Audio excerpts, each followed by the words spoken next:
Dr. Nur Syafiqah yang saya hormati, pada hari ini kami akan membentangkan mengenai isu dan perkembangan sumber manusia pada tahun 2021.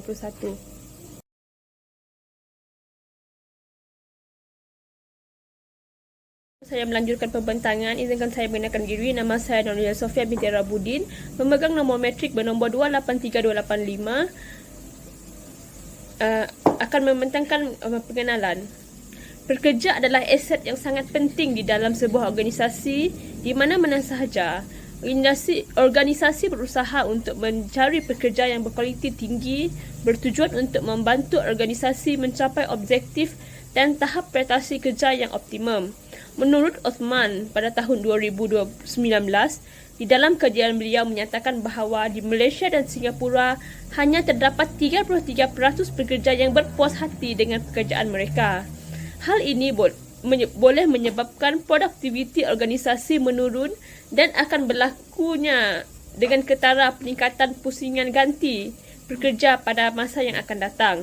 Justeru itu, organisasi perlu lebih peka untuk meningkatkan kepuasan pekerja dengan menawarkan pampasan dan faedah yang mencukupi dan adil untuk memastikan persekitaran kerja dalam keadaan yang Salam sejahtera, saya Lee Mong Yan, nombor metrik 283426. Seterusnya, saya akan membincangkan isu-isu dan perkembangan pengurusan sumber manusia tahun 2021.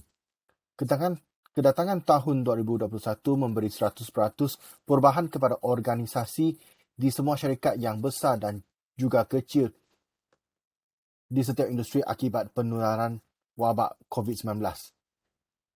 Banyak syarikat-syarikat yang belajar dari kemunculan wabak global tersebut. Sekiranya syarikat tersebut tidak mengikut peredaran semasa, syarikat mereka akan terus ketinggalan oleh syarikat lain yang sudah melakukannya. Dengan memahami pertukaran industri penting bagi mengikut perkembangan pesat yang terjadi terutamanya semasa pandemik dunia. Pengurusan sumber manusia juga tidak ketinggalan. Oleh hal sedemikian, berikut adalah merupakan isu dan perkembangan pengurusan sumber manusia pada tahun 2021. Yang pertama, norma baru pengurusan sumber manusia. Demi mencegah penularan wabak COVID-19, Kerajaan Malaysia telah melaksanakan Perintah Kawalan Pergerakan PKP pada 18 Mac tahun 2020. Pelaksanaan Perintah Kawalan Pergerakan bukan sahaja menghadkan aktiviti ekonomi dan malah juga bilangan pekerja yang dibenarkan untuk sektor yang diizinkan untuk beroperasi. Pandemik COVID-19 yang mencetus Perintah Kawalan Pergerakan PKP telah mengubah corak pengurusan sumber manusia. Budaya norma baru pekerjaan adalah cabaran baru majikan dan pekerja untuk bertindak dengan bijak menerokai idea kerja baru bagi menghadapi persekitaran kerja yang kompleks dan sentiasa berubah. Pengurusan sistem bekerja dari rumah. Penghadaan bilangan pekerja yang dibenarkan dalam sesuatu pejabat telah mencetus pelaksanaan sistem bekerja dari rumah oleh pihak syarikat untuk memastikan operasi urusan pekerja tidak terjejas sejajar dengan pelaksanaan Perintah Kawalan Pergerakan. Suatu sistem pengurusan diperlukan dalam pelaksanaan sistem bekerja dari rumah. Melihat undang-undang buruh yang sedia ada, ia lebih kepada bekerja secara normal iaitu memperuntukkan pekerja datang ke tempat kerja dan bertugas bukan secara maya. Bagi sektor awam, dasar bekerja dari rumah diperuntukkan melalui Pekeliling Perkhidmatan Sumber Manusia MyPPSM Siri 4.1.2 iaitu dasar bekerja dari rumah bagi pegawai Perkhidmatan Awam Persekutuan berkuat kuasa 1 Januari tahun 2021. Selain itu, temuduga juga diadakan secara atas talian. Pelaksanaan Perintah Kawalan Pergerakan PKP bukan sahaja mencetus sistem bekerja dari rumah dilaksanakan secara meluas, ianya juga mencetus temuduga secara atas talian diguna pakai. Jikalau pelaksanaan Perintah Kawalan Pergerakan menghadkan bilangan pekerja di sesuatu tempat kerja, maka ia juga menjejaskan calon temuduga sesuatu pekerjaan. Dengan adanya temuduga secara atas talian, proses pengambilan pekerja tidak terjejas. Jikalau dulu pegawai sumber manusia mengadakan temuduga secara fizikal, maka dalam tempoh Perintah Kawalan Pergerakan, temuduga terpaksa diadakan secara atas talian dan pegawai berkenaan membuat perubahan mengikut keadaan yang sedia ada. Seterusnya, izinkan rakan saya untuk menjelaskan isu yang kedua. Silakan.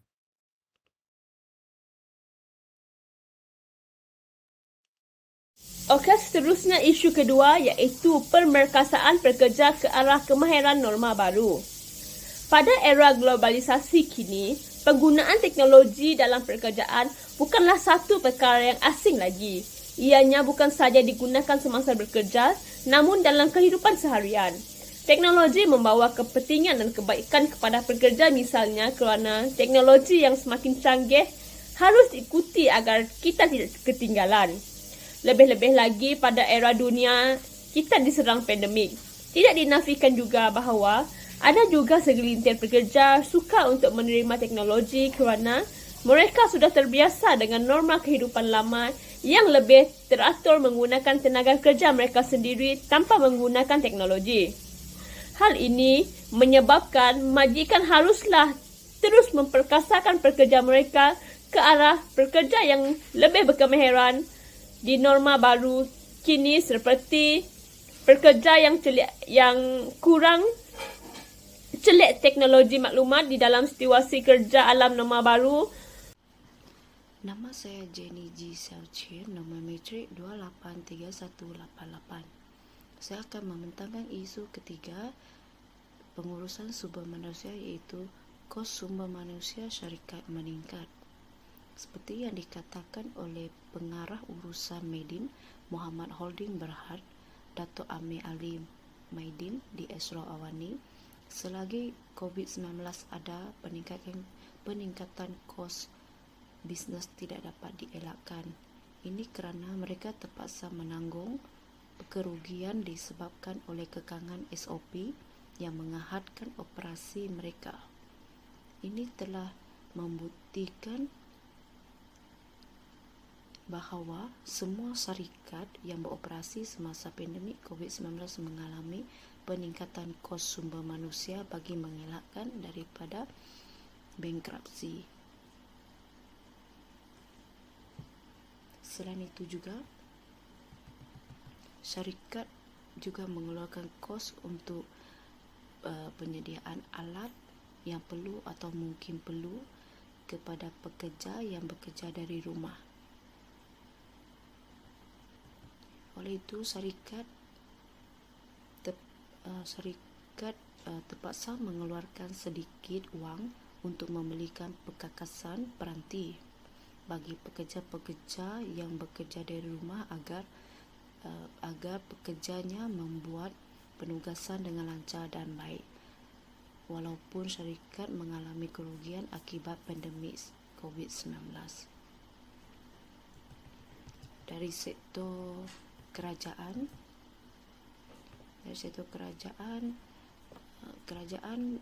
memperluaskan dan menambah baikkan program subsidi upah. Ini adalah bantuan yang sangat membantu perniagaan, terutama bagi kalangan perusahaan kecil atau sederhana untuk menanggung gaji pekerja dan memperkemas aliran tunai syarikat selepas terjejas akibat pandemik COVID-19 sejak tahun 2020.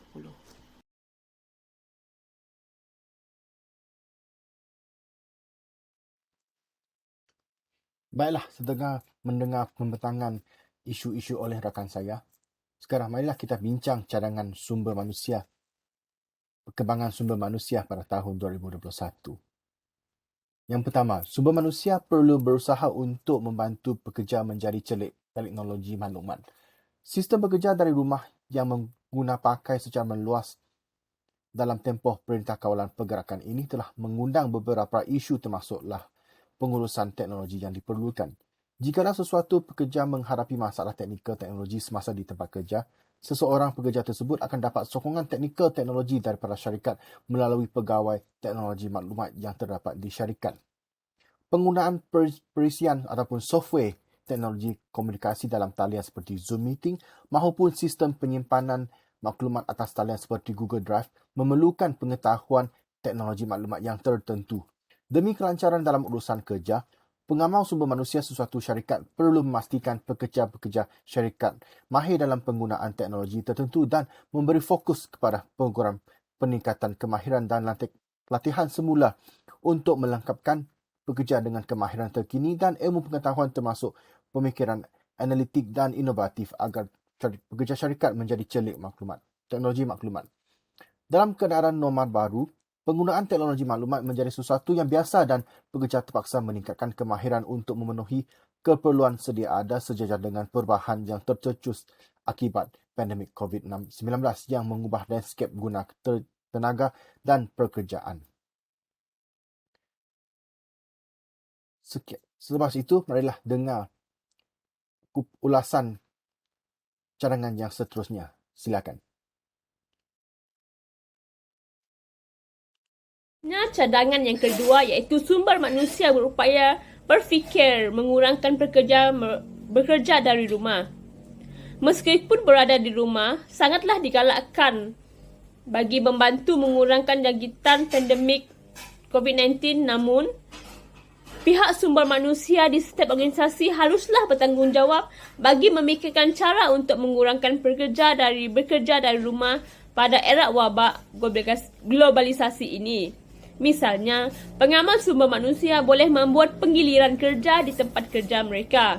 Hal ini dapat membantu pekerja bekerja secara lebih efisien dan mampu meningkatkan produktiviti kerana jika mereka berada di rumah adalah agak sukar mengasingkan antara kerja dengan aktiviti peribadi.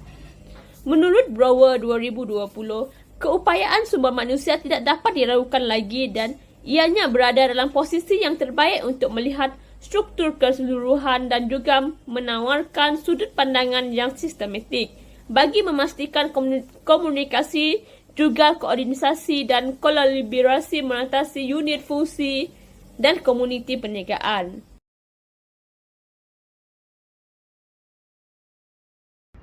Rajah di atas merupakan contoh borang laporan harian bekerja dari rumah untuk pekerja yang dihasilkan oleh Pengurusan Sumber Manusia Politeknik Malaysia. Borang ini disediakan adalah bagi memudahkan pekerja mereka untuk mengemaskini segala tugas yang telah dilaksanakan pada hari mereka bekerja. Pendekatan sebegini boleh diambil contoh oleh organisasi lain dalam memantau pekerja-pekerja untuk menjalankan tugas harian yang sepatutnya dilaksanakan di tempat kerja tetapi atas arahan bekerja dari rumah. Bekerja dari rumah. Laporan sebegini haruslah dihantar kepada Ketua Pengurusan Sumber Manusia sebelum tamatnya waktu bekerja. Laporan ini dapat membantu sumber manusia di organisasi tersebut meneliti prestasi serta produktiviti kerja. Dalam masa yang sama juga, laporan sebegini memberi ruang pihak pengurusan sumber manusia memberi cadangan pekerja untuk memperbaiki tugasan terutamanya kepada pekerja yang bermasalah. Sekian, terima kasih. Kesimpulan, pekerja atau tenaga kerja adalah aset yang sangat penting di dalam sebuah organisasi. Setiap organisasi berusaha untuk mencari pekerja yang berkualiti tinggi bertujuan untuk membantu organisasi mencapai objektif dan tahap prestasi kerja yang optimum. Akibat daripada penularan pandemik COVID-19 di Malaysia sejak tahun 2020 dan pelaksanaan beberapa siri Perintah Kawalan Pergerakan PKP kepada rakyat bermula 18 Mac 2020 telah memberi kesan terutamanya golongan pekerja dan majikan. Kebanyakan sektor ekonomi terpaksa ditutup kecuali sektor perkhidmatan perlu sahaja yang dibenarkan beroperasi dengan mematuhi prosedur operasi standard SOP yang telah ditetapkan. Isu-isu dan perkembangan pengurusan sumber manusia tahun 2021. Yang pertama, norma baharu pengurusan sumber manusia. Yang kedua, pembekasaan bekerja ke arah kemahiran norma baharu. Yang ketiga, kos sumber manusia syarikat meningkat. Yang keempat, produktiviti pekerja menurun akibat pelaksanaan bekerja dari rumah.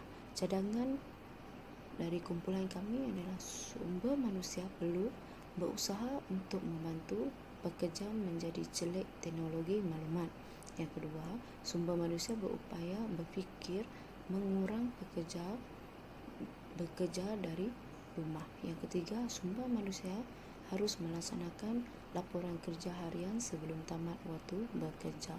Dalam industri perniagaan norma baharu setelah kedatangan pandemik COVID-19, isu-isu yang berbangkit ini perlu ditangani secara sistematik dengan mengemblengkan usaha pihak-pihak yang berkepentingan.